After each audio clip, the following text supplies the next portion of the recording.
All right, good evening, ladies and gentlemen. We are back from a closed session for the regular meeting of the Lakeport City Council, Tuesday, September 15th, 2015. We are also sitting as the successor agency for the state of Lakeport. There was no reportable action on our closed session items. Madam Clerk, roll call, please. Councilmember Parlett? Here. Councilmember Spillman? Here. Councilmember Matina? Here. Councilmember Turner is absent. Mayor Shield? Here. And just a word on Councilmember Turner. She is actually in the Emergency Operations Center helping with the Valley Fire incident at this time, and her services are greatly needed there, so definitely her absence will be missed, but she is doing a very important job tonight for Lake County citizens. So with that, I would like to invite Scout Mr. Brent Hinchcliffe to lead us in today's Pledge of Allegiance, please. Will you all please join me in the Pledge of Allegiance?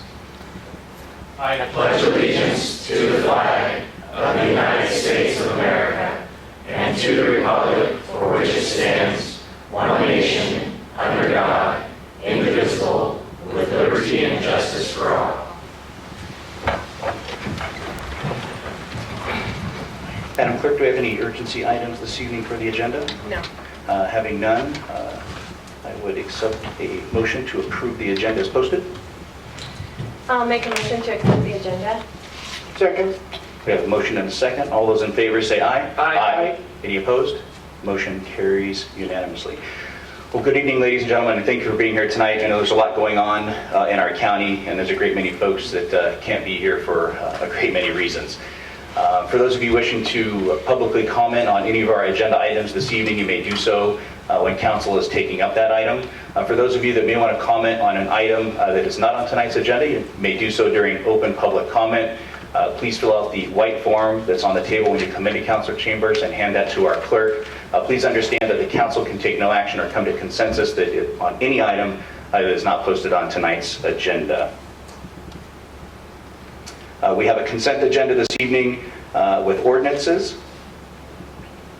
waiving the reading except by title, approving the minutes of the regular city council meeting of September 1st, 2015, approve our warrant register from September 3rd, 2015, approve application 2015-021. This is for the Halloween parade on October 30th of 2015. And also to review and approve our ROPS 15-16B for the period of January 1, 2016 through June 30, 2016. Authorized chair to sign. Proposed resolutions stating the same, and as from our successor agency. Would any council member like to pull any of those items from the consent agenda for discussion? Anyone from the public like to comment or have any questions on any of those items on our consent agenda? I see none. I'll bring it back to council for action. I'll make a motion to approve the consent agenda as posted. I'll second it. We have a motion and a second. All those in favor say aye. Aye. Any opposed? Motion carries unanimously. Madam Clerk, do we have any citizens' input? Do not. Okay. Seeing none, we will move on to our public presentations. And before we get to that, I would just like to say a quick thank you. I know that there's a lot of thank yous that have been going out through the county. The Board of Soups did it today as well. But for me personally, and I know the council will probably echo this, that our staff here, city staff, has been working diligently, our Public Works Department, helping out the County Public Works Department, our police force as well, helping Sheriff Brian Martin with all their efforts throughout this incident and continue to do so. And of course, internal staff having to step into those shoes as well and really pick up a lot of the slack. So we really appreciate that. I commend all of our staff as well as everyone in the county that's doing a wonderful job. We will continue to do so. And please make sure that everyone out there is staying safe and checking into all the appropriate and official channels for information regarding the incident, how to help people, and hopefully we can all get through this regroup and it'll make us a better community in the future. Okay, first we have a presentation, and this is for Boy Scout Troop number 42. And there's a couple items here just of interest for those of you, just some information that Boy Scout Troop number 42 was initiated on November 30th, 1953. So some time ago. They've been here for quite some time. They have produced approximately 54 Eagle Scouts, and of course that is the highest honor that a Boy Scout can achieve. And the last 63 years are a glowing testament to the dedicated adult volunteers that have sacrificed endless number of weekends, vacations, and money to make the scouting program in Lakeport something special. And for those of you that have wondered how those flags get posted on Main Street during our federal holidays, President's Day, Memorial Day, Flag Day, Labor Day, and Veterans Day, it is our scout troop that is doing that very thing. So with that, I do have a certificate of achievement that I'm going to be presenting to the scouts. And if we could have all the scouts come up to the podium, I'll present this, and I'm sure that there will be some folks wishing to get a photo as well.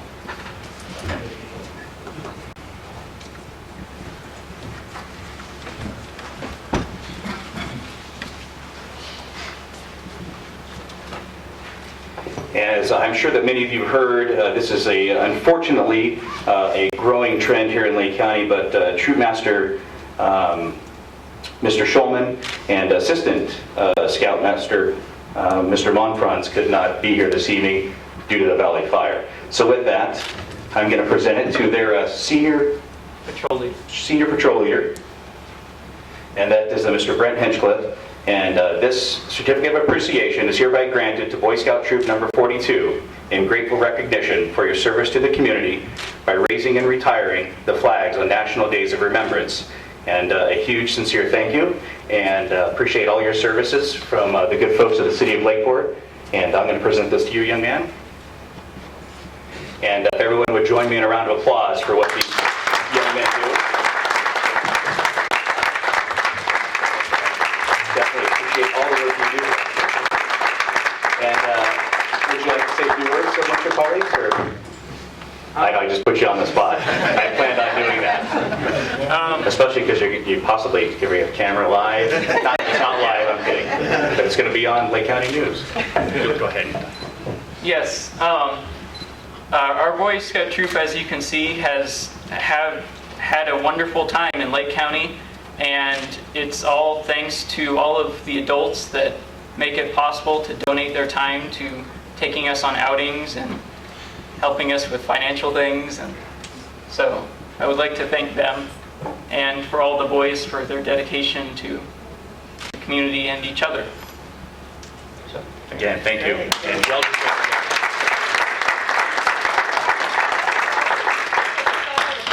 Have them come up for a photo. Hey, you guys, let's all do one right here in the middle. You guys come back. And you guys too as well. Your support, you're part of this. So why don't you, would you both please come up? We can all put up in here, absolutely. I gotta stand behind these guys that are a little more vertically challenged than you are.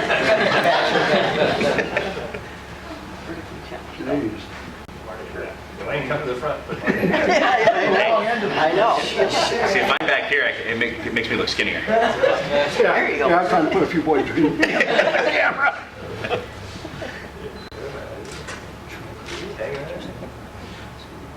See everybody?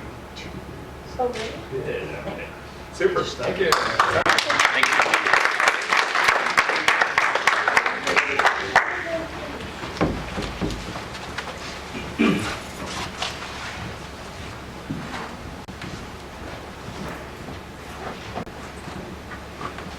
Okay, our next presentation is from our Public Works Director, Mr. Scott DeLeon, and he's going to be discussing or presenting on the groundwater service area. And I would like to thank Scott for being here tonight. He's a very busy man, as most of you can imagine, through Public Works, which has been helping us in the county with road closures and making sure people get to the right places, as well as the infrastructure in Lake County. So thanks for being here, Scott. I know your time is valuable, and hopefully you'll get some sleep tonight as well. You bet. And before I get started, I'll also echo a thanks to your crews. City of Lakeport crews have been assisting the county crews with traffic control this week, and just tremendous appreciation to that.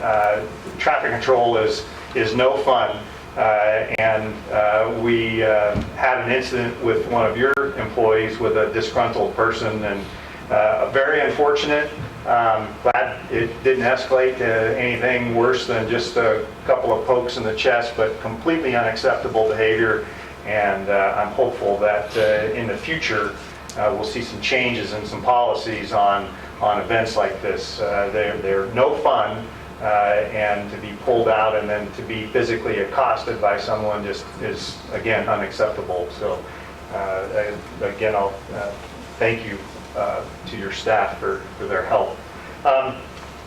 I was speaking with your city manager, and she mentioned that you, or many of you, or maybe all of you, attended a conference, and you had received a presentation on the Groundwater Sustainability Act, and you called her wondering, what are we doing, what's happening, and so this is something that we at the county have been, and me personally, have been involved with since 2014 when they passed the law, and so we kind of brainstormed and decided that maybe it'd be a good idea to come down and give you an update and let you know where we're at and where we're going. I tend to bring PowerPoints with things because it's a lot easier for y'all to look at that instead of me. But we're used to it with our finance director, so you're in good company. The only problem with your situation here and the way you have this set up is everything's kind of behind me. And so I'm gonna get a little casual here, and I'm gonna sit on this, and if you don't mind. I think that's going to be just fine. Okay. Thank you. You're mooning our lawyer. Well, He chose to sit there. I'll make sure my jacket is behind me. In 2014, the state adopted the Sustainable Groundwater Management Act. They've called it SGMA. It requires local management of groundwater to sustainable levels without causing undesirable results. Undesirable results are defined as chronic lowering of groundwater levels, significant and unreasonable reduction of supply, significant and unreasonable reduction of storage, seawater intrusion, degraded water quality, and land subsidence. These are all things that happen. They're happening in the Central Valley, and they're significant. There are places in the San Joaquin Valley that are experiencing subsidence of 30, 40 feet. And the problem with that is a groundwater aquifer, by definition, is a confined source of water. So it's got an impermeable layer underneath it and an impermeable layer above it, and it sits in there. Well, when you start pulling the water out of this system and the ground starts sinking, you can't just pump water back in there and fill it back up. It's a balloon that doesn't reinflate. So when you see subsidence, you're significantly reducing the available storage volume and capacity in that system. So subsidence is a very bad thing to be happening in your groundwater system.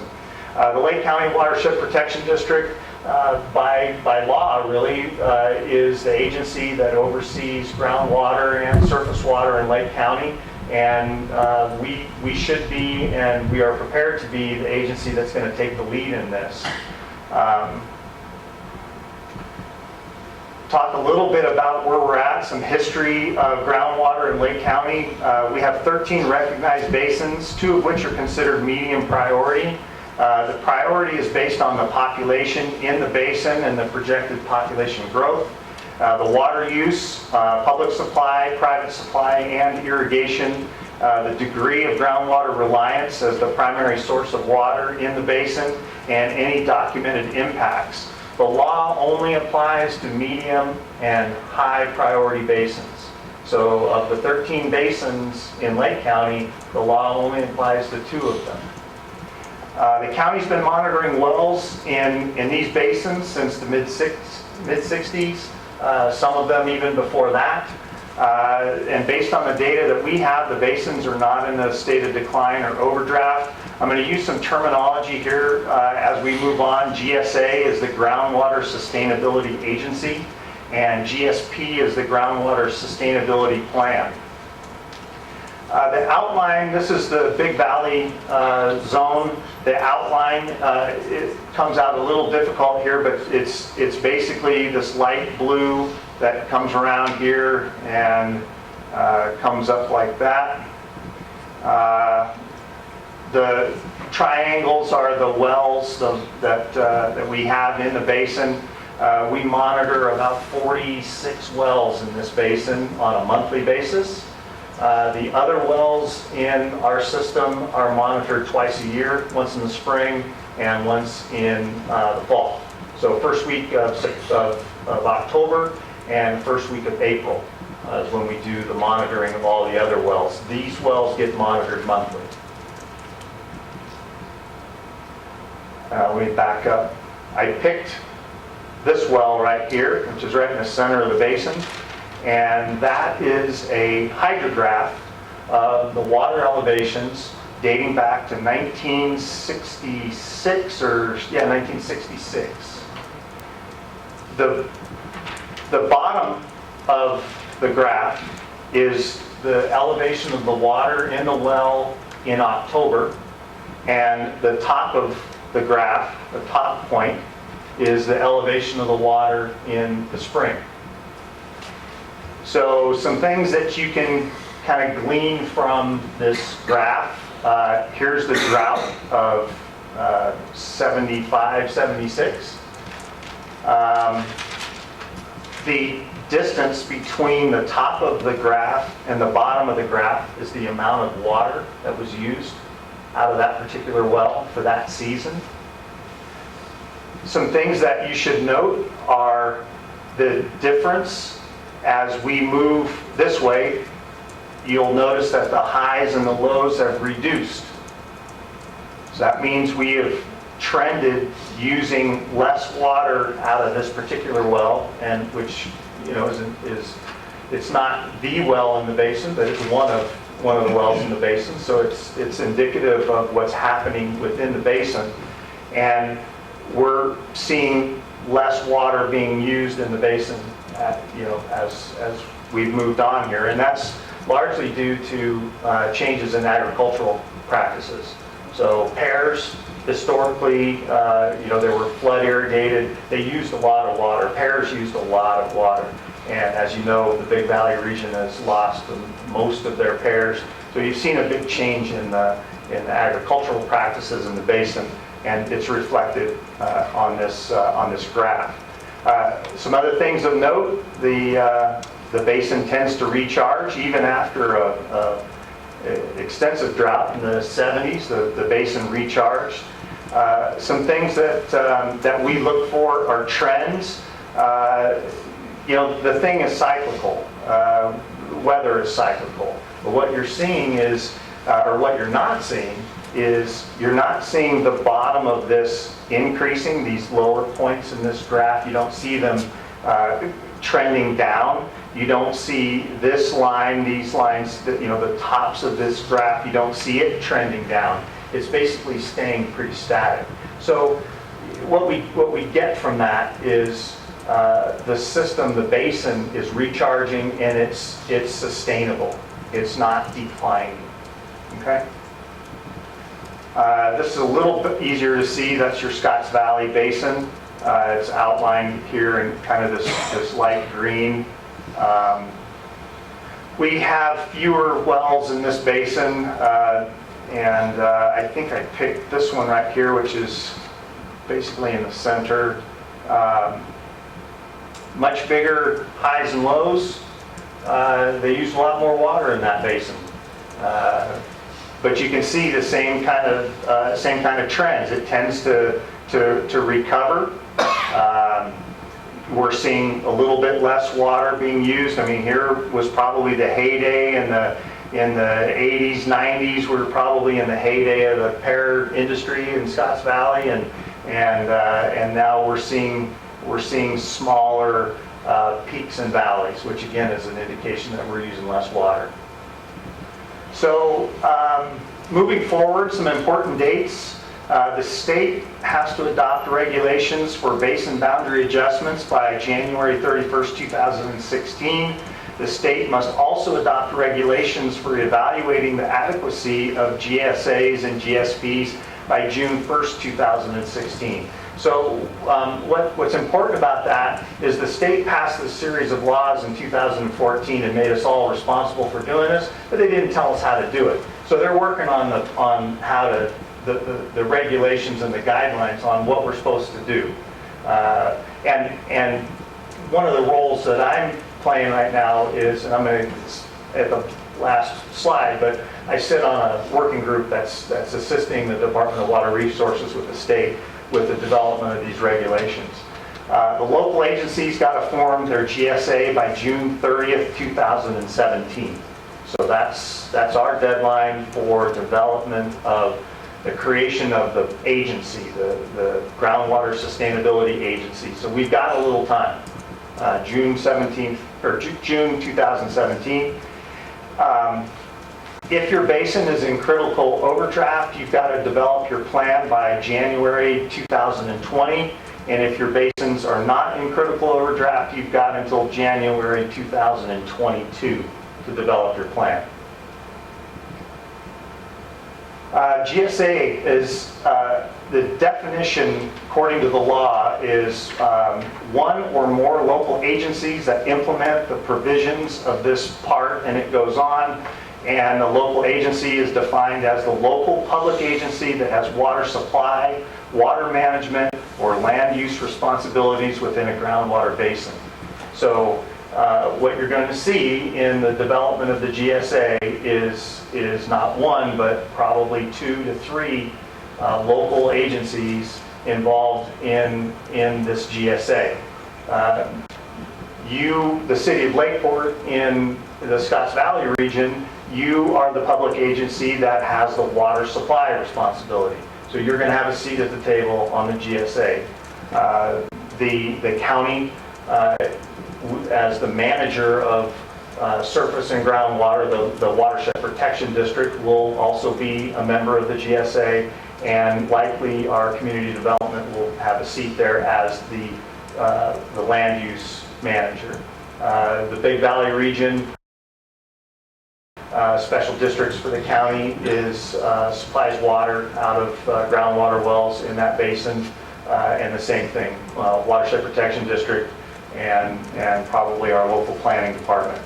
Some considerations that we're juggling right now: a single GSA, a single groundwater sustainability agency with multiple plans, or multiple GSAs with plans for each of the basins. And then, of course, the governance structure of that GSA. These are all things that are going to need to be worked out. And again, we don't know the regulations or the guidelines on how to do them, so we'll get to that when we know what the rules are. Some of the resources that we have: the state will provide assistance through consultants to facilitate the formation of the GSAs. There's funding apparently available through, I think it was Proposition 1. But the state has committed and told us that there will be funding available for the development of plans. And as I mentioned earlier, the county's participating with a working group that's through the CSAC, County Supervisors Association of California, and the Rural Counties Representatives of California, RCRC. We're helping the State Department of Water Resources develop their guidelines and regulations. So we meet not quite monthly, but the state's in the process of developing some draft guidelines, and we're assisting with that. So that's where we are. We've got a little bit of time. We're waiting to see what the rules and regulations are. To be honest with you, we're kind of waiting to see the first agency throw their plan out and see how many people sue them and take exception to their plans. But it's a process. We're involved with it, and with that, I'll be happy to try to answer any questions.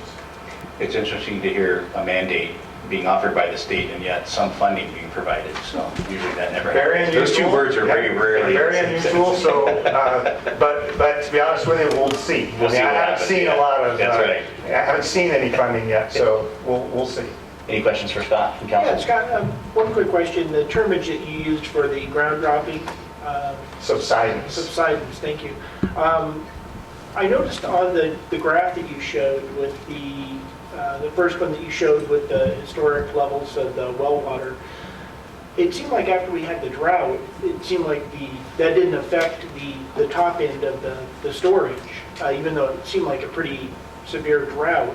is it not so much the drought, but the overusage, the extreme overusage of the groundwater that creates that droppage and probably the reduction in the reservoirs? We're talking about two different things. Yeah. Okay? These things that you see here, these points that you see here, are the water elevation in the well. Okay? And subsidence is the actual lowering of the ground Yeah. within the basin. Actually reduces, It actually reduces the aquifer. Again, if you imagine it as a big water balloon and you let water out of it, you can't stick water back in because it's being compressed by the soil above it. You can't just pump water back into it and pump it back up. With that thought, with the areas down there that have had extreme subsidence, would that change that upper line Yes. for them?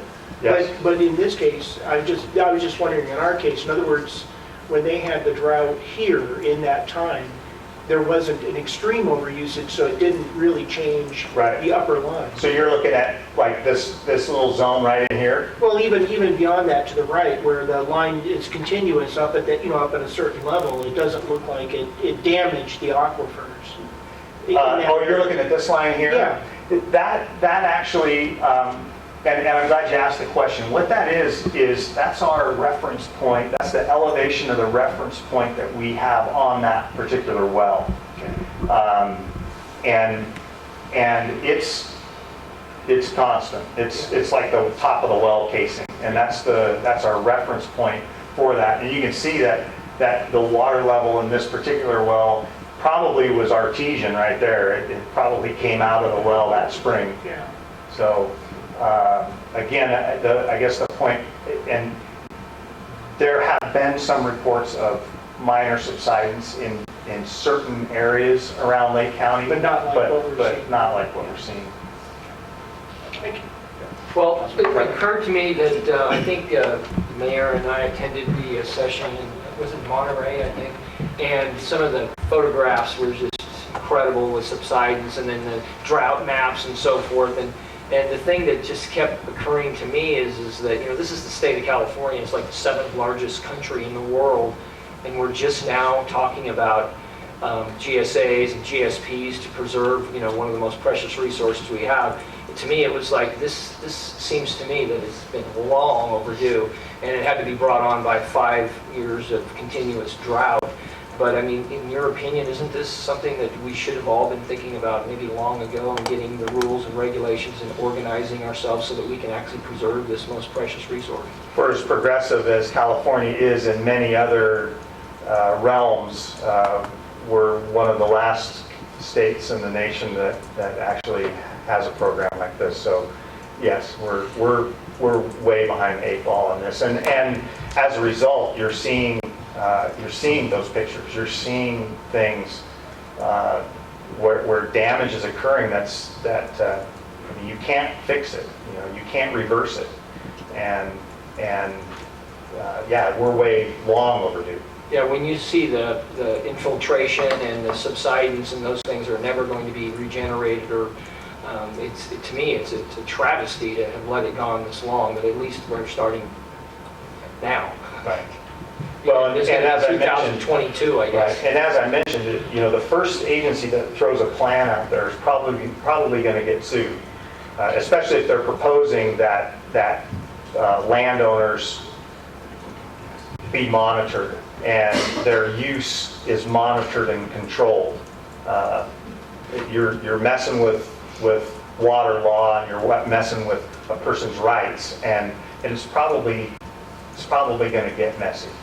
And these GSAs, my understanding was that it doesn't have to be county or city boundaries. It can be traversed over areas of different counties, and they can form an agency that actually maybe overlaps in the Mendocino. If it were, like in our case, it's not particularly appropriate because we have our own basin here, but Right. some areas they can actually form together, so they'll have. They have in the valley, in the Central Valley, they have some significant issues and we're lucky. We've got 2 median basins. They're totally within Lake County. probably the stickiest thing that we have is we have two different water provider agencies, different water provider agencies in the two basins. And again, we'll need to decide, are we one GSA with multiple plans? Are we two GSAs? I mean, that's going to be the limit of our decision-making. In the valley, you've got basins that are overlapped by county boundaries. You have basins that are on both sides of the Sacramento River, and they've made the basin boundary the center line of the river. So you can't tell me that if I'm on the west side of the river, that if I pull water out of my basin, that I'm not affecting the east side of the river. We are, and so. No, there's a line there. And so, I mean, these are the things the state didn't really think about, or they didn't figure out when they created the law, and so that's what they're working on right now. Pro Tem? Well, thank you very much, Scott. I know we're just at the infancy stage on you, and I have talked about this before, but yeah, I mean, it's nice to know we're moving forward, and I'm sure there's going to be many discussions with our public works and as we move forward, and hopefully the state will give us some guidelines, and we'll look forward to our cooperation like we always do. So appreciate it. Thanks, Scott, for coming out. Thank you very much. Anyone from the public have any questions or comments regarding Mr. DeLeon's presentation? You're welcome to come up if you'd like. All right, seeing none, we'll move on to our next item. We'll be taking up our public hearing. This is on our solid weight rates, fees, and charges. So we'll be conducting a public hearing, consider protest, and adopt a proposed resolution to establish initial rates under a new franchise agreement with a solid waste hauler for mandatory solid waste collection. And Mr. Buffalo? Thank you, Mayor Shield, members of the council. We're requesting that you open a public hearing today to discuss the proposed rate increase to solid waste collection for the city of Lakeport.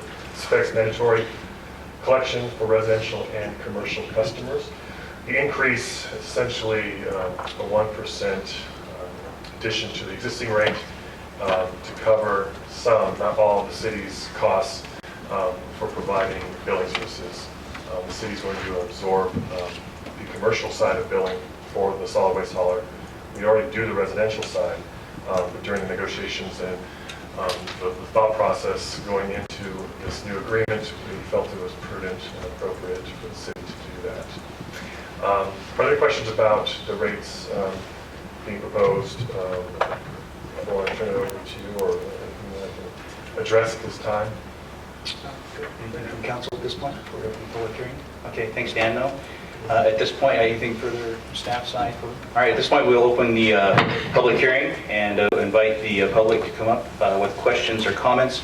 And for those of you that have submitted protests to the city that have been accepted, if you have a written protest that you would like to submit this evening, you may do so. But those written protests must be handed to the clerk in evidence before we close the public hearing this evening to be counted.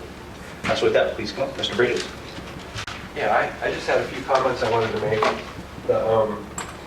The first one I want to talk about, just for the heck of it, I compared rates with what, if I lived like a quarter mile north to the north, how my rates would be. And I was surprised when I found out is that actually the rates in North Lakeport are $16.16 for the same exact service I get right now.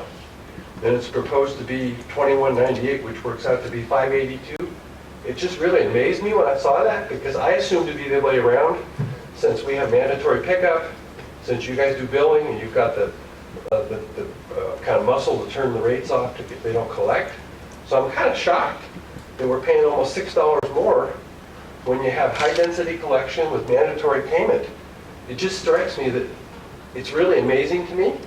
It just seems to me that's something, if I was you guys, I would blink and think about that, because it doesn't make sense that city residents are paying almost $6 more than people to the north who just pick it if they want. It just seems to me it should be cheaper. The other thing I wanted to mention was the CPI that's proposed in this. The San Francisco Bay Area Cost of Living Index, which is proposed in this, that's the most expensive index in the whole nation. Maybe New York City's got it beat, but it certainly has nothing to do with Lake County. And everybody knows if you go to the city, everything's more expensive down there. Fuel, clothes, rent, you name it. And we used to negotiate, I've negotiated a lot of cost of living indexes for the county during my career at the county. And if people insisted on using the Bay Area CPI, we'd say like, well, we'll take 50% of it. You would limit it with some percentage. But to buy that off is just crazy. You're picking the highest rate in the whole country and saddling the taxpayers of Lake County with that, which is really silly. You know, you could use the Sacramento metropolitan area or a percentage of that, but I'm just saying whoever negotiated this for the city didn't do a very good job, or they weren't thinking about the city. And if your finance director is the one that did it, and he just moved out of the city, or he doesn't even live in the city anymore, so he doesn't care. So that just seems really strange to me. I wanted to mention, this has been a peeve of mine for a long time, is noise. I talked to Bob Reynolds, who used to be the county's noise control officer. He tells me that you can get mufflers for diesel trucks that are quiet. They don't have to blast you out of bed in the morning. They come by my house at about 6 o'clock every morning. I've complained over this for years and years and years about it. I complained to your city manager. I've complained to the garbage company about it. They just tell me nothing we can do about it. But that's not true. You can get mufflers for diesel trucks that are quieter. You don't need, and I talk to the little kids going by my house in the morning. What woke you up this morning? The garbage trucks. We don't even set the alarm on garbage, right? We just get woke up by the garbage trucks. You know, I think it's unreasonable that, and I took the county noise meter last year, set it on my pillow. And Bob, this, for tonight, we're discussing the rates. Well, but the point I'm saying is... My point is, I would like to stay focused. We had the contractual conversation about this in an open public hearing when we approved the contract. And that was that time for discussion regarding the contract that was approved with Lakeport Well, you Disposal. weren't even here. That was 6 or 8 years ago. I actually was here. It was 6 or 8 weeks ago. Wow. And so this is purely for rate discussion. We're talking about rates tonight. All right. And so I'm going to let you go, but I'd just like you to wrap it up because I'd really like other people to have a chance. I'm just saying that if you're going to pay them this full amount, have them quiet the trucks down so they're not breaking the noise ordinance which you guys have adopted. Okay? There's no reason to subject people to that level. They're getting paid $6 more than the North County people, so maybe they should have trucks that are quiet. Also, the hydraulic spills. About every 4 or 5 months, there's oil all over the street in front of my house.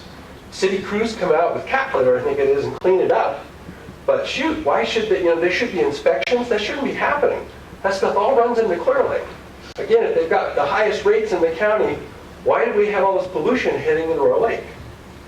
I just can't believe that they do that.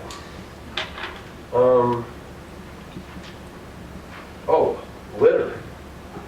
It hasn't been bad lately, but in the past years, every time they leave my house, the street's covered with green waste, with tissue and garbage all over the street. I go out and clean it up. And here's my suggestion to you folks. Bob, I'm sorry. I'm going to defer back to my original statement. This is for rate increase. This is something you can do out of this. I know, but Bob, change your street cleaner day. Bob, I'm going to end this right now. All right. Okay, I've given you plenty of time, and I'm sorry. I don't want to be disrespectful, but this is for rates. It's for rate increase, and you certainly would have had this opportunity when we approved the contract. It wasn't advertised and it wasn't noticed. Well, we'll have to agree to disagree on that. But this is for rates. So if you would like to continue on the rates, I'll yield to more time for you. Let's be rate specific, please. If you ran the street cleaner down the street the day after they dumped the garbage, then it would be cleaner and we wouldn't have more costs. Thank you. Thanks, Bob. Who's next? Like to come up? Anyone else in this public hearing? Anyone else with a written protest? This is your last opportunity to submit it to the clerk. All right, seeing none, we're going to close the public hearing and we'll bring it back to staff if they would like to address any of those questions or statements. Actually, that was going to be my only question too, is just asking about the CPI. You want me to comment on the CPI chosen? Yeah, if we could address Mr. Bridges' questions regarding CPI, and then maybe if you just had some insight too on rate comparison. The rate comparison, I don't know, it's just from anecdotal evidence, just from my own personal experience. I just set up garbage in North Lakeport, and I pay $3 a month for the size container that he's referring to, the 2187 report, or something comparable to that size. So How much did you pay? $3 a month. and they bill every 3 months, so it was like a $90 initial payment. That's just my own personal experience. The CPI used, that was the CPI we used in the former contract. CPIs are based on regions. I don't believe there is a Sacramento region. You can talk about using a fraction or a percentage of the CPI being referenced, which was the case in a former contract. But we, in keeping it simple and also allowing for things like changes in fuel costs and those types of items, we just said, let's go along with the CPI. And for a lot of things in the Bay Area, in the San Francisco Bay Area, yes, they're more expensive. Certainly wages are higher in the Bay Area. But those indices are reflective of the cost that even Lake County has to pay. And that's in terms of fuel, in terms of other things that are not housing related, that we typically see the same kind of cost increases. A gallon of gas here in Lake County is comparable to Sacramento, so we're comparable to the Bay Area, and many parts of the Bay Area. Not to mention the amount of driving that we have to do, which is significantly more often than those in the Bay Area, depending on where you live. Those would be my only comments really in regards to that, unless there's any other questions about that. I will say that the increase to the residential rate as a result of the 1% resulted in about a 15-cent increase in the small container, and then another 30 cents, I believe, or something for the 96-gallon container. So we consider that to be relatively nominal. And again, it was really just to offset a portion of the city's costs in administering utility billing. So the city incurs substantially more cost in performing that function, but we felt that was probably the most prudent approach to pass on to the customer. Any further questions for Dan? Councilmember Corlett? Thanks. Councilmember Stillman? Pro Tem?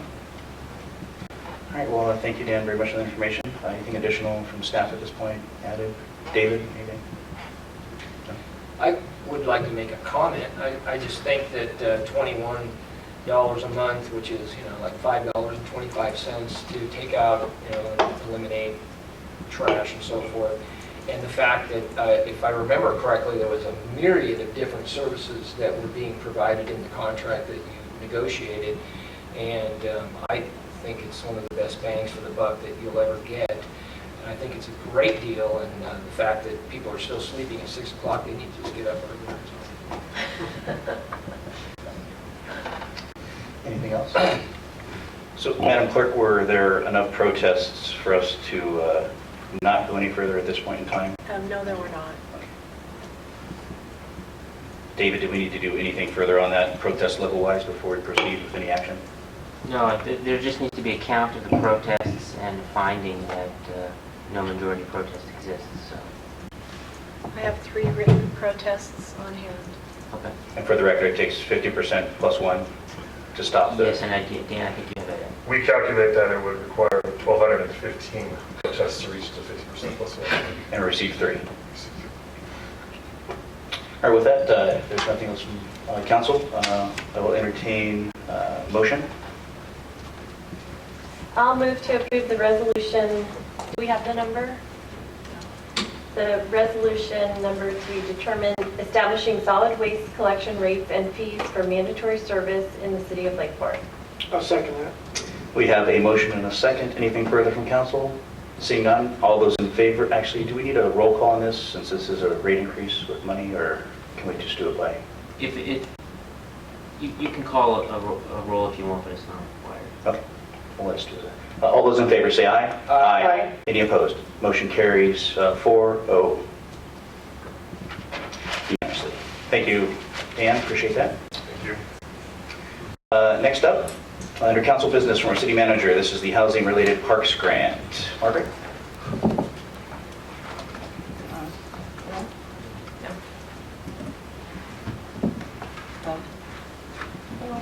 Use them.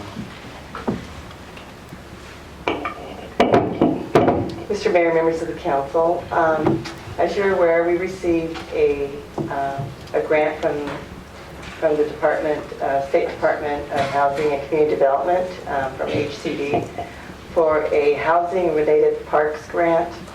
which was not a competitive grant. It was based on the amount of affordable housing that the city had built and throughout the year. So with the formula, the city was awarded $80,825 for a park project based on our low-income affordable housing. The project that had been selected was to create a pipeline from the lake that would go to Westside Park to use lake water for watering. After our city engineer did research necessary to go out for the RFP for that project, we found some substantial issues with the pipeline itself. What we were going to do for affordability was the city at one time had a line that went from the lake to the where the water plant is, because at that point in that area was also the old sewer system. So we had a line that pipeline that we were going to line and get the water out to Westside Park where the ponds used to be. After further evaluation and research on the area, there's quite a bit of pipeline that's missing. And then there's also some complications with the water surface treatment plant, that the water plant would have to be off while the water was pumped to the park. So it's not saying that we can't do that, it's just much more complicated than what we anticipated at this time. So the time frame in order to get that project done would supersede the time frame that the grant funds have to be spent by. So after discussion with HCD, they were allowing us to change the project because the project the funding wasn't based on the project itself. So one of the other immediate needs that the city needs for a park project is restroom at 5th Street Boat Ramp, which is part of our lakefront park system. And that restroom has created lots of complaints from the public. And our Public Works crew, the Parks crew, has worked very hard to keep that bathroom clean and efficient. Even 3 years ago, they did a major painting and did some restructuring. But the facility is just so old that it's hard to keep that facility up.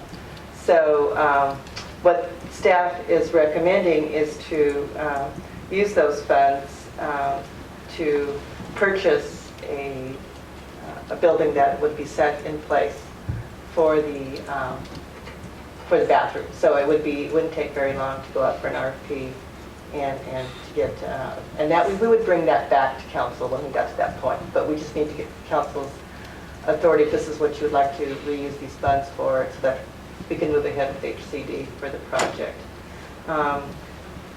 Staff got an estimate of what a building like that would cost.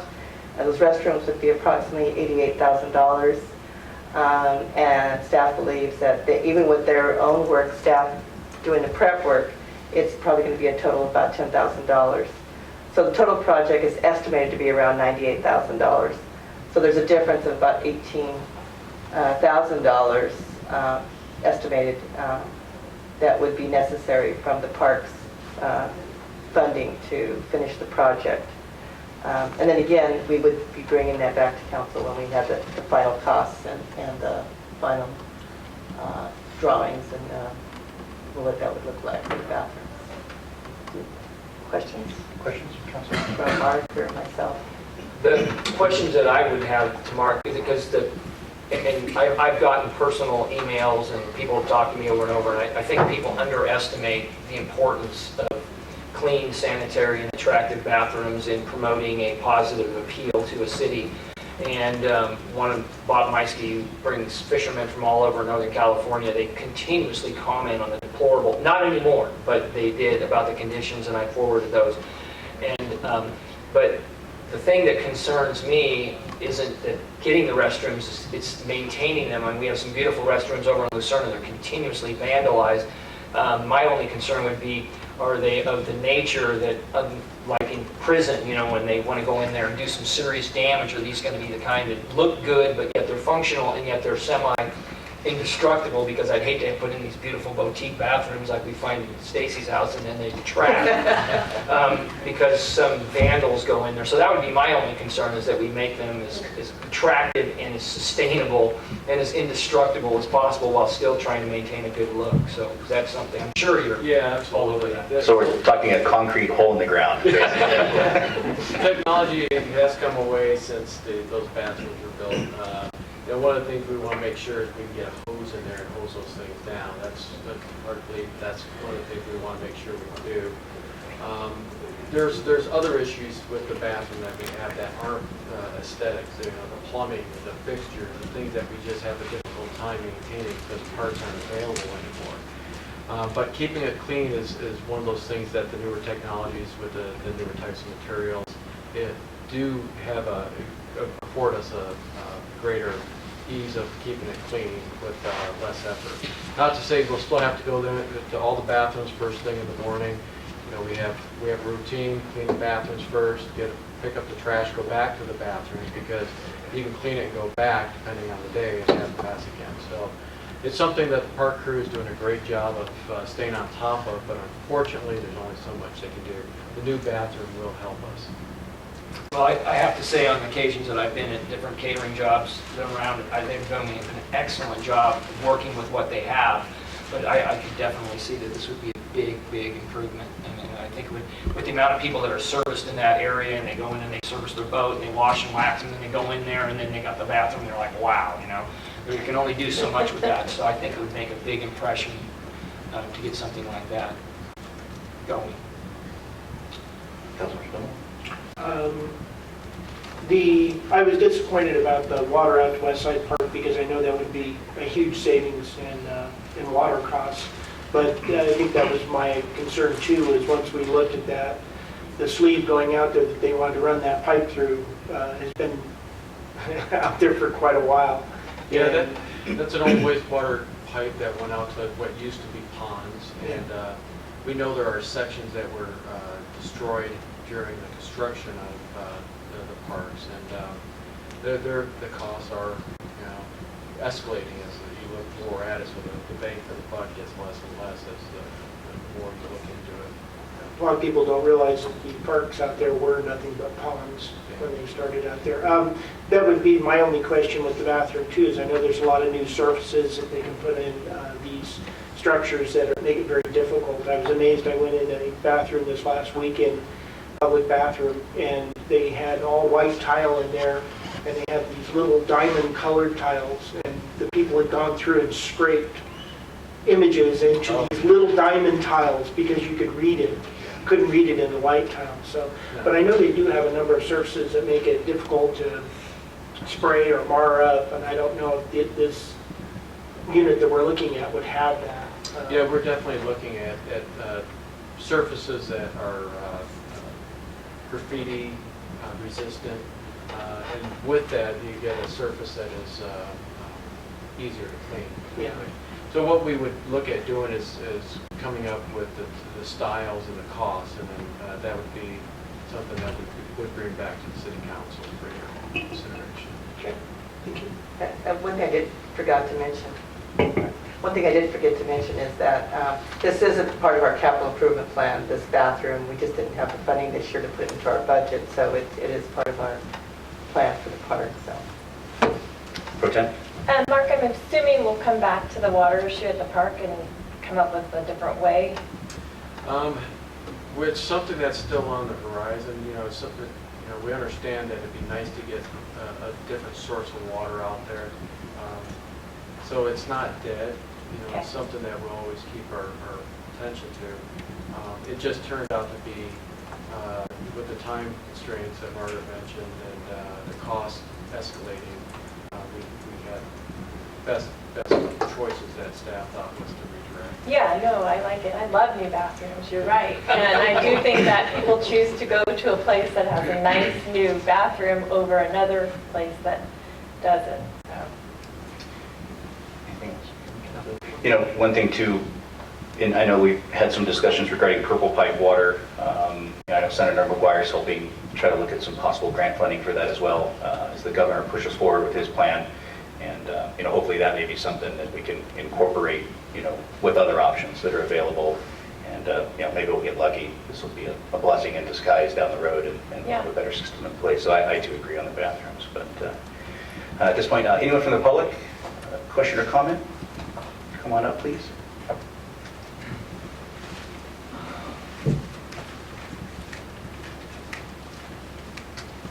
Good evening again. Hi, Jim Pass, Nancy Rizzica. We had a request from the city engineer to give a proposal for an alternative water project for West Side Park. I think it was 2012. I believe the city used this proposal to get this grant, and nothing happened on it. And the last I heard was that it was going to go out for an RFP, although we had been told if we got this in and got the grant right away, we could get started on it. And I was very disturbed to see the soccer fields not watered during a minor water crisis we had here, and yet see Library Park looking beautiful because of the use of lake water, is my understanding. This was based on affordable housing, and when you go out to the soccer fields every Saturday, there's hundreds of people out there, many of us had contributed a lot to West Side Park, the West Side Park milling, the grilling on the green. I know I've made cheesecakes many nights till midnight to raise money, and then to go out there and see it dried up was very difficult. I would like to suggest that this grant was for a thorough study. Just one idea was to use that old pipeline. And there's some products that could be used to, on that. It was to do a study, that's what it's for. I'd like to see the city figure out the cost for a new restroom, and let's go for another grant to take care of that restroom. But please consider, it's 4th of July out there every Saturday at those soccer fields. And I hate to see the kids on dry grass in the future. I know that, down the line you could do it, but this has been sat upon for so long. Why not ask for an extension from the state and apply for a separate grant for the rest? Thank you. Thanks, Nancy. Margaret? The grant it's not for a study. It has to be for engineering and for the project to be completed. At least part of it has to go to the actual completion of the project. Well, the engineering was part of the study. That's part of engineering. As an engineer, they determine the least expensive way to proceed on something, get the best bang for the buck.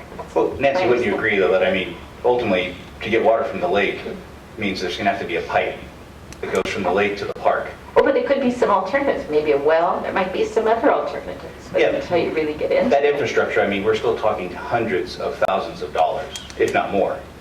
And that's not in our budget. I think we have seen that, and we're just trying to make best use of the funds that we have right now in this grant. In the time frame. In the time frame. Okay. So then you will apply for another grant in the future to do engineering to come up with a solution to get West Side Park watered other than treated water. Whether it's a grant or some other way, we're going to figure out a way to water the park. Yeah, absolutely. We trust me, we of all people, we would like to see that park watered with anything but potable water, especially right now because we can't use potable water to water the park. So, lake water would ultimately be the best, or purple pipe, if that would happen from our treatment plant, because then that is legal to use for public use on that type of turf with that type of water. But we're going to continue to move forward with this. Absolutely, yeah, and you're right. The West Side Park folks have done a great job, and we want to continue to. But it's infrastructure that we also will be taking over the full brunt of the cost as the phase is complete. So we have to make sure that that plan is set for 20, 30, 40 years down the road so we can maintain that park. But if you had the engineering in place, you could get more grants to get it accomplished, right? So And- maybe and oh no, and that's something we'll continue to look at. We'll continue to apply for as many grants as we I possibly just can. wrote another check to West Side Park for $200 today. We're all contributing. We all want to see that as success, and it's really wonderful to see so many kids and families out there enjoying it. Thank you. Couldn't agree more. Thanks, Nancy. Anyone else in the public care to question or comment on this subject? If not, I will bring it back to the council for further discussion or action. Well, the one comment that I'd like to make is that I know I've been up to the mayor's house and at my house, and it is a horrible tragedy to see that you could actually almost catch my back lawn on fire. It's so dry.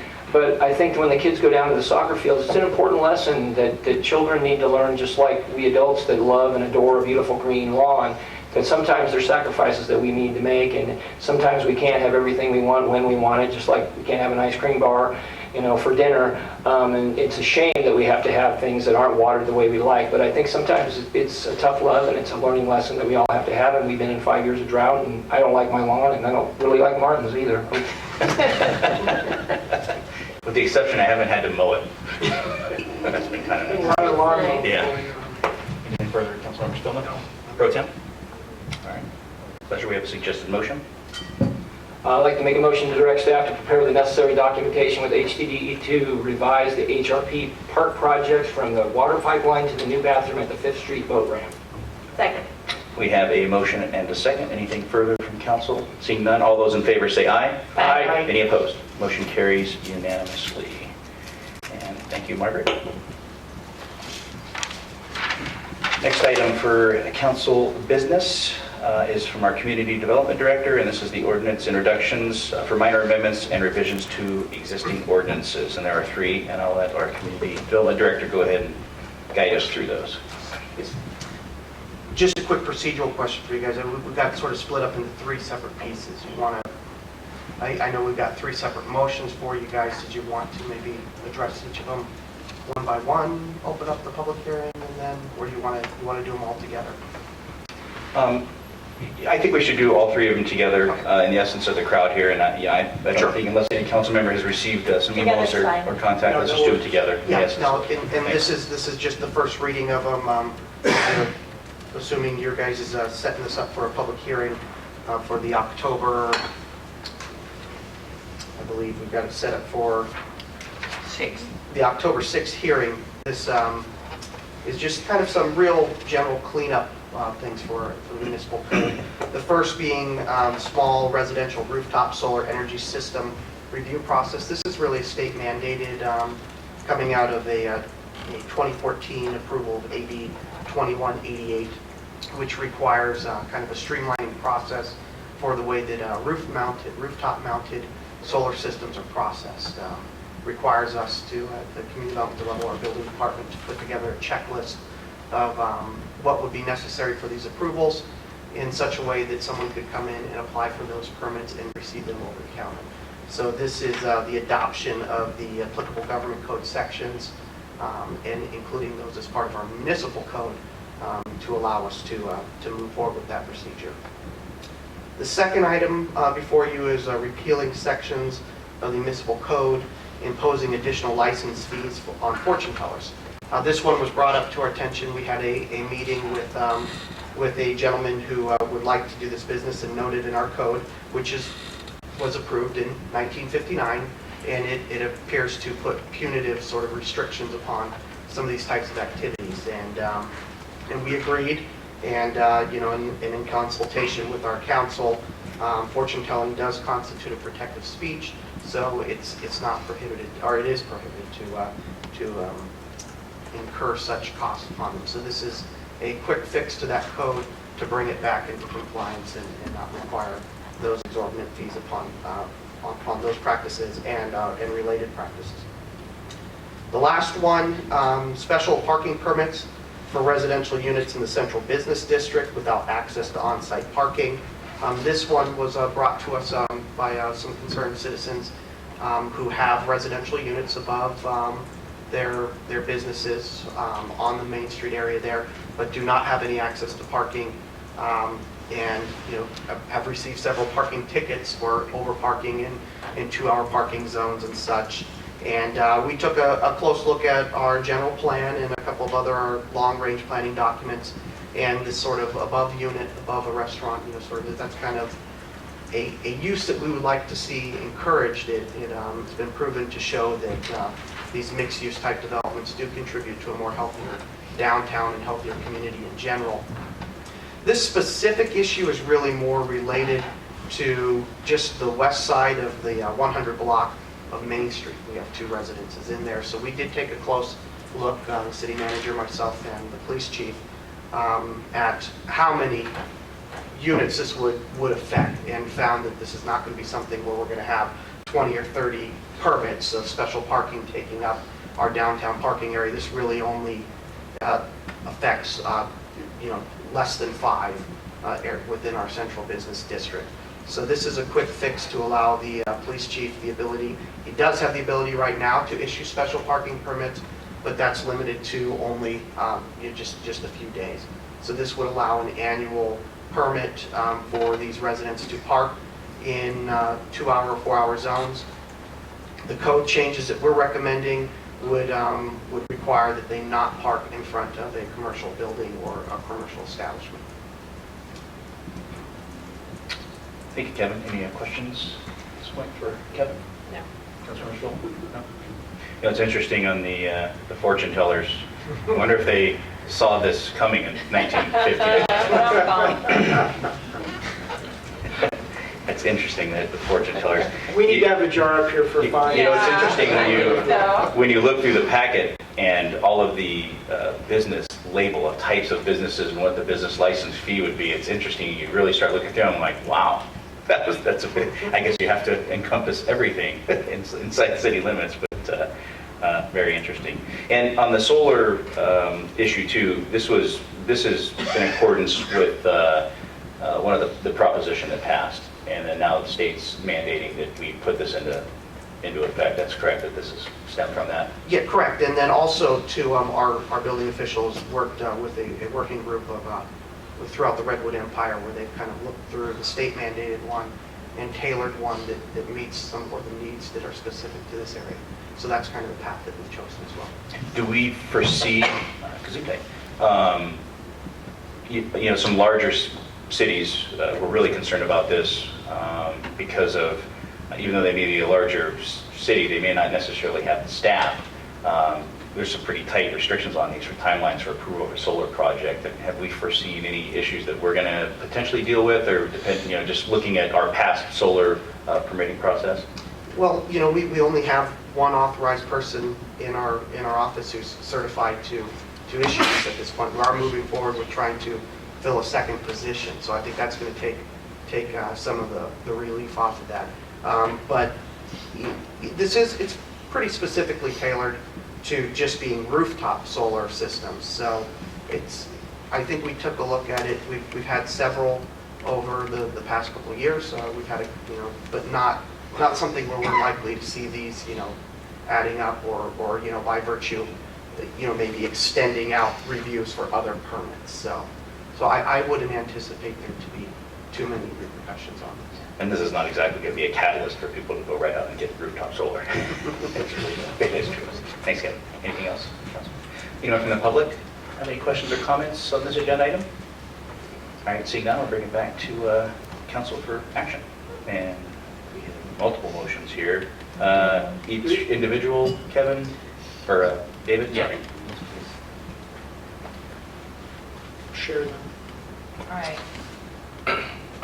I'll make a motion to move to introduce the proposed ordinance adding section 15.24 of the Lakeport Municipal Code establishing a review process for small residential rooftop solar energy systems and set a public hearing for adoption of the ordinance on October 6, 2015.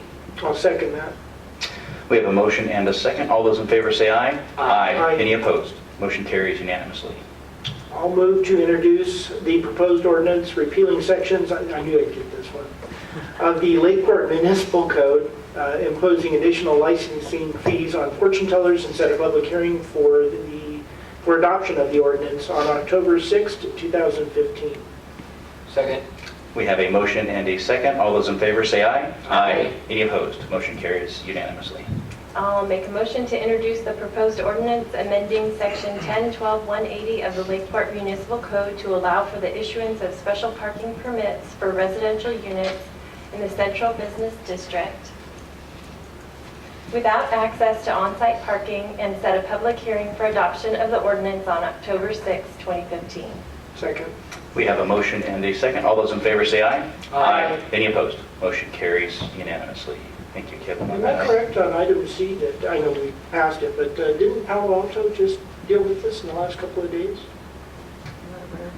Oh, I think they did. They were issuing residents basically permits because the residents couldn't find anywhere to park in a certain area down there because it was all getting taken up. So Why don't you confirm that and bring it back to us next week? I will. I'll just bring it back to you. Last two items under council business are from our finance director. Item number one, this is an ordinance introduction forming the Lakeport Industrial Authority. Mr. Clough. Thank you, Mayor Shield, members of the council. Lakeport is growing by leaps and bounds, and so we're bringing in industry, and we need to establish an authority to handle all of it. I'm kidding. We're doing something here it's another phase of the financing arrangement for the purchase of the new police station. What this is a technical element to position the city for that financing from USDA. Our original plan was to use an outside entity to help us facilitate the transaction, to which there was a pretty significant fee, to $10,000 or so, to work with an outside entity to help us facilitate this. Bond counsel came back to us and said, I think I have a more reasonable alternative. And that was to form what's called and what's known as an infrastructure or an industrial development authority, which the city council would form and organize. And then later, that authority in the city would form what's called a joint powers authority, which would be the conduit for the financing with USDA. So the original plan was we're going to go outside and join another JPA, pay them a fee to join. It's a statewide JPA, and that would facilitate the transaction. This proposal kind of resonated more true to us because less cost. We're basically paying just for bond counsel to set it up for us, or at least put the pieces in play. And then once that's in play, at the next meeting, when the ordinance is heard, then we can move forward setting up the JPA and then finishing the remaining elements of financing structure with USDA. So it's my understanding that process with USDA is near completion. These are the final steps to get there. And then we'll have our 40-year low-interest loan for the police station to repay the general fund for the sizable expenditure there. So we're really just exploring and starting the process to establish the IPA through ordinance tonight. That's really where we are at the moment. With that, are there any questions I might be able to answer? Any questions for Dan? So you said it would cost us about $10,000, and this, we pay bond counsel $3,500 for consulting, or would we have to pay that and the 10? And the 10. And the 10. So actually, we're saving the full 10 by doing it, so to speak, in-house. Yeah. And then this JPA that would later be formed as a venture between this new authority and the city could also be used to facilitate other financing, whether we're going to restructure existing debt or if we're going to pursue the solar project, it could be used to help finance that. And then any other projects that come along. The next item on the agenda, of course, is the site plan restructuring. It can't be used for that just because of the nature of that deal. But capital projects and other things that we're going to identify that might benefit from finding cheaper alternatives, this financing authority would serve that purpose well. The city did have a financing authority in play. It was a joint venture, a JPA between the city and the former redevelopment agency. Technically, it still exists. I still report to the state on it. However, it's not a viable vehicle any longer because the redevelopment agency doesn't really exist anymore. Therefore, it's highly unadvisable by bond counsel to that financing authority be used for any new deals. So a good alternative to try this route. I have a quick question.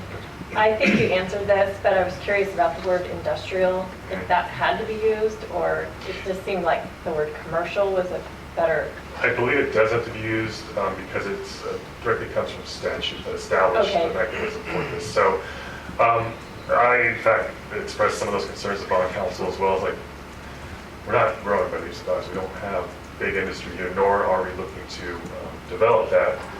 That's just the nature of this particular Okay. piece. Lastly, I'd just like to compliment you on not taking the path of least resistance and having, farming this out to someone else, because it's typical of some people that they would just let it go the way it's always been done, and you're open to these innovative approaches, always looking to save the city money. I appreciate that very much. Thank you. And the recommendation by bond council as well. Yeah, we have a great team that assembled, and I really have to give all the credit to Mark, because I mean, when I got here, these types of opportunities were not explored. We didn't know how to explore. Mark, Bernie, and I desperately tried on some issues to try to get something done, and we kept hitting walls. It was only until Mark came on that really opened doors and brought in people that facilitate these things. So I think really the credit needs to go to the city manager. But we're excited. This is exciting times for us as far as what we're doing with cost reduction measures and new projects like a potential solar project, potential purple pipe project, which is it's very early in the sea, but nonetheless something that we want to take a serious look at. It's exciting. It gives us hope for the future. Appreciate it. Anyone from the public have any question or comments regarding this agenda item? All right, seeing none, we'll bring it back to council. The state, the volatility with the, RDA going away and the continuous pounding from the State Department of Finance on the RDA issue. It's nice to have as much degrees of separation from anything RDA and the successor agency at that point in time. And this really will give us the flexibility in the future. I mean, I know the governor and the legislature are looking at other areas, that would be similar to an RDA, much more restrictive, but we need something in place that will help us along with that, and definitely need our own self-help and not to have to rely on the state for sure. So I think this is definitely the right path to take. So with that, there's nothing further from council. We have a suggested motion. Thank you, Dan. Is that complete? Oh, Would you rather be a paragraph? Well, I just seems. You can read it slow if that's possible for you at all. you could say I moved to, for the formation of a Lakeport industrial. I'll do it. development. I'll move to introduce the ordinance for first reading by title only and waive further reading. Second. We have a motion and a second. Anything further from council? Seeing none, all those in favor say aye. Aye. Any opposed? Motion carries unanimously. I just thought they left some. All right. The least favorite thing we like to talk about, item number 2, unfunded accrued actuarial liability from our good friends Cal PERS, also from Dan. All right. Again, thank you, Mayor Shield, members of the council. Before I begin, I'd like to let council be aware that our municipal financial advisor, Eric Scriven with NHA Advisors, is here for any technical questions that I might not be able to answer for you. We are moving forward with this proposal. 2 council meetings ago, the council did move to explore option 3 and collateralize certain city assets to facilitate a deal to restructure existing debt the city has with CalPERS. Bond counsel and our financial advisor began further negotiations and talks with potential lending institutions and learned a few things that were of interest and shared those with Margaret. Margaret asked to explore those items of interest in greater detail, and what they really were was if we could find a way to shorten what's known as the average life of a bond deal or a loan is essentially what this is going to be. It would make it more attractive to a lender and therefore to help with the interest rate. And if we could do that in a way that maintained that budget smoothing and that curve that we were looking at, where our budgetary obligations were minimized as much as possible, that was probably the path that we want to really focus on and make a final recommendation to council on. And they did that. They found that banks had a greater appetite for deals like that. So we asked Eric and his team to run the numbers for us, and what they got back to us was encouraging. We're sticking with our recommendation for option 3, about $3.1 million loan issue or bond issue, depending on how we look at it, which will chew up about half of that UAL with CalPERS. It's going to pull it out of the system, and we're going to be able to pay it down significantly lower interest rate. Shorter term, there's a maturity life or a maturity date for the bond or the loan will be fully paid, which is shorter than our initial estimates. And we still maintain that budget smooth. So the numbers we see are encouraging. They're just projections. There's still negotiations that bond counsel and our advisors will do with a suitor. But we feel confident that if we move quickly and try to capitalize on the current rate environment, that we'll be able to achieve this goal and move forward successfully and hopefully realize both that cost savings to the city as well as that budget smoothing that we're really eyeing. I included just an updated presentation. I didn't want to throw it up on the projector again because it's not new information per se. It's just updated information as to what the interest rate is proposed to be, or at least what we're going to hope for, hope to try to get. I placed it in your Dropbox folder, in your council packet folder under miscellaneous, and I think the exact file name is revised options, CC September 15. The third slide is the proposal that we are really focusing on here. And you can see that if you have it open now, if you want to explore it later, option 3, we're looking at a 7-year average life, final maturity somewhere in about to 2032. It increases our annual contribution on a cash flow basis, on a budgetary basis, by about $17,000 from our initial estimate. However, what we could potentially realize in present value savings is significantly more than what we initially estimated, which is encouraging. And again, the maturity of this particular structure is shorter, so we can pay the loan off faster. So to kind of recap what has happened so far, Council moved and approved the financing structure that we proposed for option 3 2 council meetings ago, with the collateralization of certain city assets, one mainly being City Hall. We're still working to figure out what the remaining asset pool will look like based on that list that was presented to you a month ago. And so what we're asking for you, from the council now, is authority to move forward with the deal and to complete the transaction, barring any significant changes during come out of negotiations. So if the rate changes dramatically or the terms of the deal change dramatically, anything like that, we would come back. But if the council is comfortable with what they see with this option 3, cost savings, budgetary smoothing, the term of the proposed deal, to go ahead and authorize city manager and the team to move forward with the deal. Questions for Dan?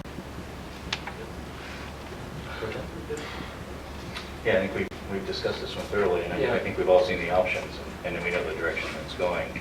Anyone from the public, a question or comment regarding this agenda item? All right, seeing none, we'll bring it back to council for action. Okay, I'll make a motion to approve resolution to be named at a later date, as well as approve and authorize the city manager and finance director to work with the financing team to develop a final asset mix to collateralize, sign all documents related to the transaction, and execute the prepayment of the designated portion of the UAAL obligation. Second.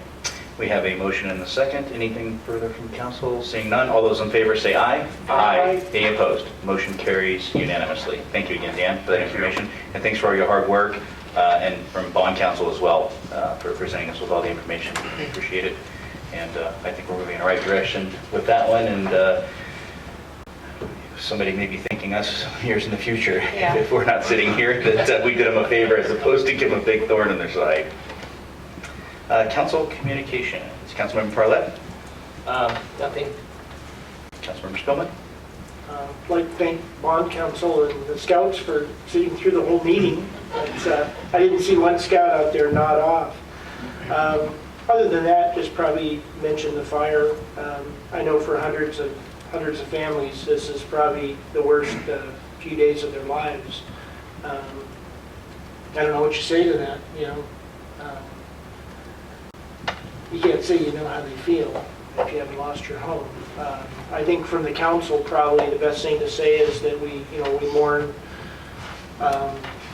the injuries, we mourn the loss of life, truly mourn the loss of hundreds and hundreds of structures and people's homes. But we have to commend that thousands of people were evacuated safely, and it was amazing with the way the fire rolled down through there that everybody, for the most part, there was very small loss of life. But I was very proud, I think, of the state. I was proud of the county. Very, very proud of the city. Felt very connected. All the information that came through, constant information. And just wanted to say I appreciate everybody's actions. Everyone's been very busy. And I think it's been a great job. That's it. Pro Tem?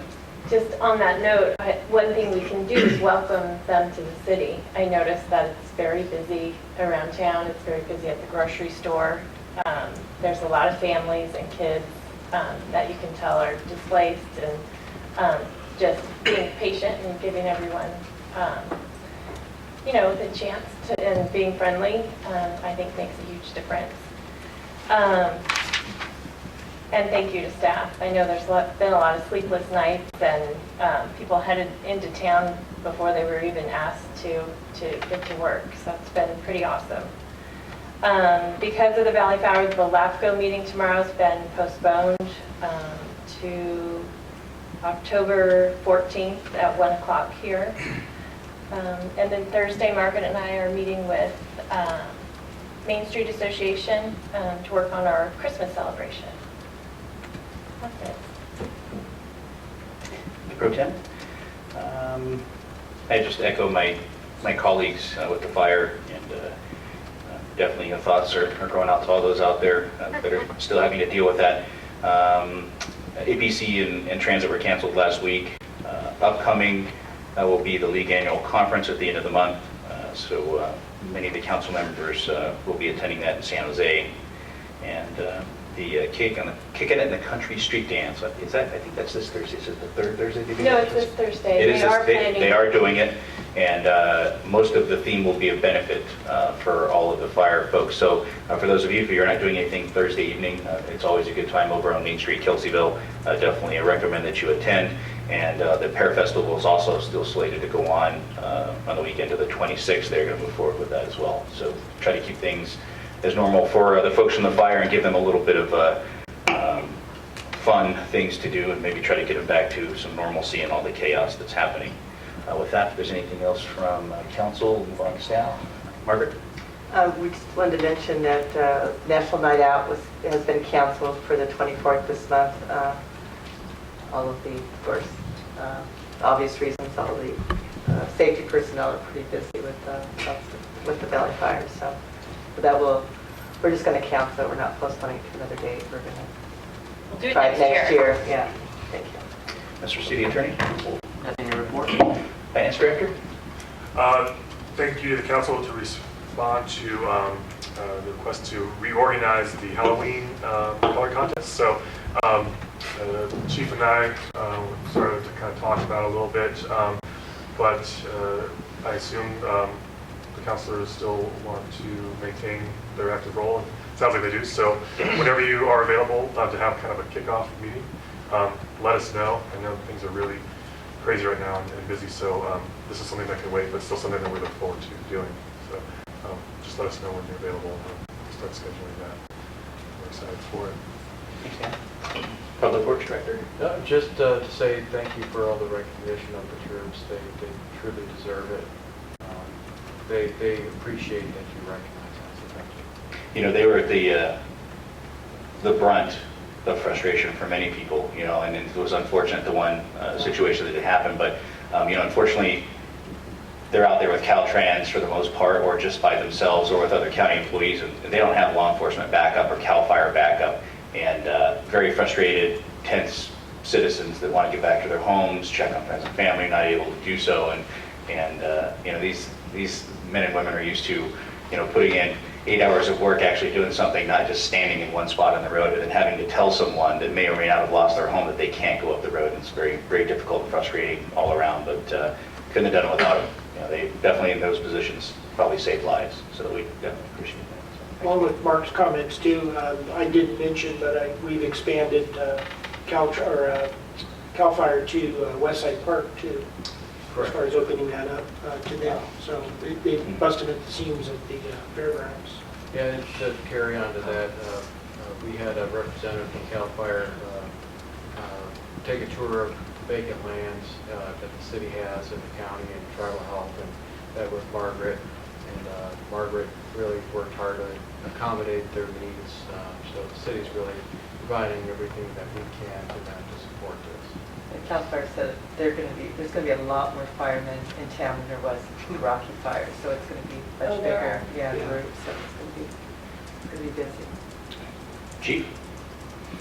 Just to echo council's comments and Mark's comments also, we appreciate all the support. As far as my department goes, we're going to continue to provide police officers to the Lake County Sheriff however we can with their needs in the continued response to this incident. We had three officers out last night, 3 officers again tonight, and we'll be providing more again tomorrow during the day and night. So we're going to continue to support them however we can. Community Development Director? Nothing to report. Madam Clerk? No report. One more thing Yes. real quick. Chief, I don't know if they've already done it, but would we be able to get the Boy Scouts a tour of the CAL FIRE operation over there? Probably. Just need to talk to one of their reps over there. I can check on that tomorrow. Have you guys toured over there yet? Very It's interesting. fascinating, and the boys would probably be really interested, so maybe we can get that set up for you. Especially this time because the firefighters are intense as opposed to the big industrial commercial sleepers that they had last time. Just because Oh, I thought I saw those rolling in. they are coming in, but for Okay. the most part, they were all in their larger tents, like we Yeah, were in yeah. for one of the communications meetings. Oh, But, right. Yeah. Yeah, we'll check on that tomorrow. Thank you. Once again, Troop 42, thank you for being here and for all that you do for the city of Lakeport. We greatly appreciate it. Thanks for sticking through a meeting, which I'm sure wasn't as exciting as you would hope through some parts of it. Although you were here for an epic event, we did discuss a fortune teller at a city council meeting, and I'm sure that we will have many opportunities to do that. And thank you, everyone, for coming out tonight. And Ms. Elizabeth Larson from Lake County News, thanks for being here. I know there's a great many items out there to be covered, but we appreciate you being here, watching us do our civic duty. And I'm very happy that it will be reported in the news. So thank you, ladies and gentlemen, for coming. Meeting's adjourned.